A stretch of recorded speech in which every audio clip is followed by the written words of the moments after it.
On today's news, huge details are coming out of the Microsoft versus the FTC case. The developers behind Gollum the game have ended all games in development. Plus, some classic game series get updates from their creators, and so much more coming at you next.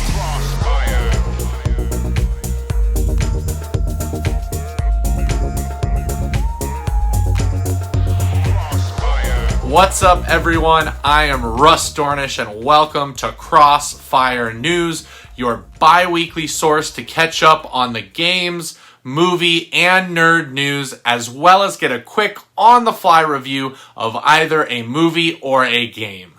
This week, we will be reviewing Final Fantasy XVI, so stick around after the news for the little quick Crossfire review.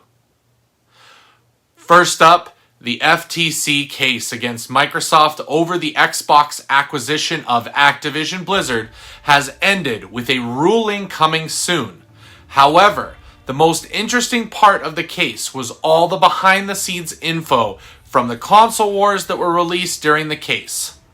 Some of the bigger bombshells that came were Microsoft announcing that based purely on sales, Microsoft had already lost the console wars to both Sony and Nintendo due to much lower sales figures over the past several years. Of note, Microsoft has not reported console sales officially since the launch of the original Xbox One, which both Sony and Nintendo are quick to tout their own console sales even today. Microsoft also announced during the case that they expect the next gen of consoles to release in 2028, meaning a new Xbox and PS6 would be expected by then. Microsoft emails were also shown, including requests by Xbox executives requesting the ability to try and buy Bungie, Sega, Zynga, and even Square Enix, just to name a few. In recent years, both Sony and Microsoft have gone on buying sprees, with Bungie, of course, being acquired eventually by Sony a little bit ago. Sony's court documents were able to reveal the true cost of present-day AAA titles, with it being revealed both The Last of Us 2 and Horizon Forbidden West cost Sony over $200 million to develop.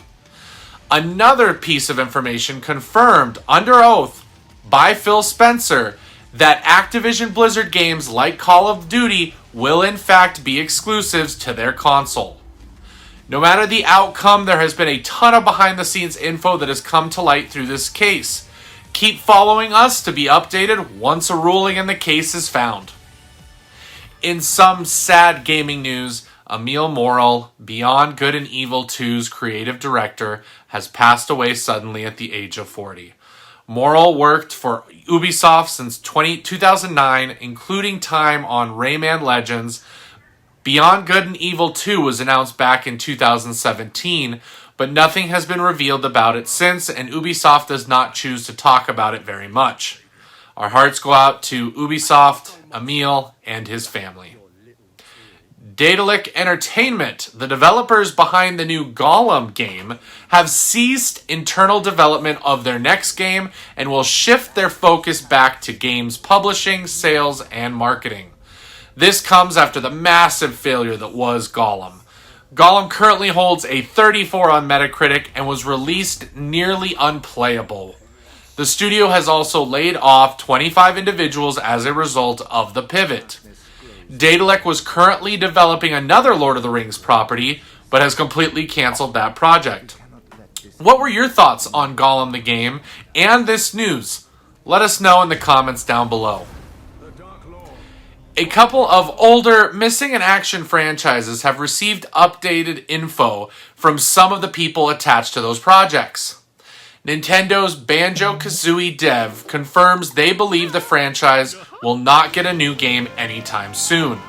In an interview with VGC, composer Grant Kirkhope said he doesn't believe the series will come back and is a part of a bygone era.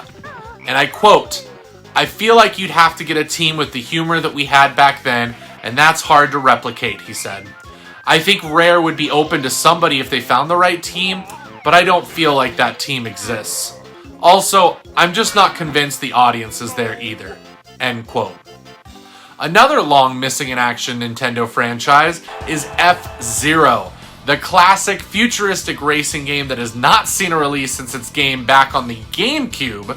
F-Zero artist Takaya Imamura said that with Mario Kart being so successful, there is no reason for Nintendo to release a new F-Zero.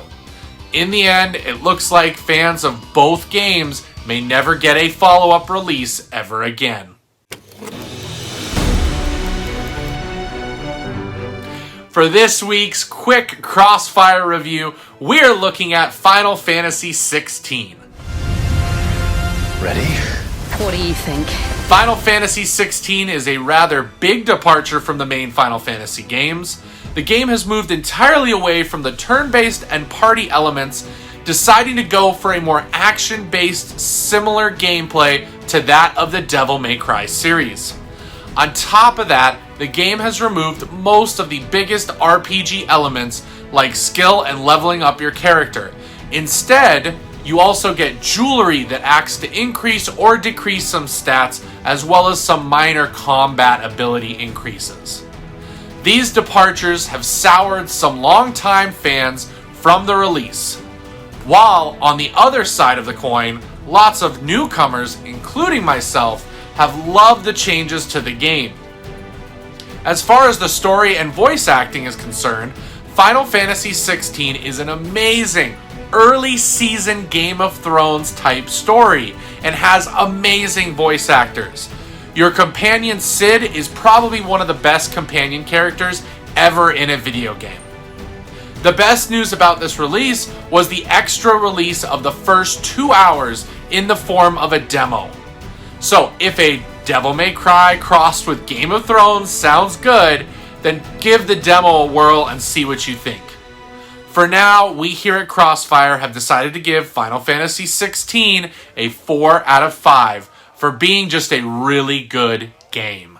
That's all for this week's show. Join us next time and make sure to like and subscribe so you know when to join us and find our videos. I'm Russ Dornish. You belong, you are loved, and you matter. God bless.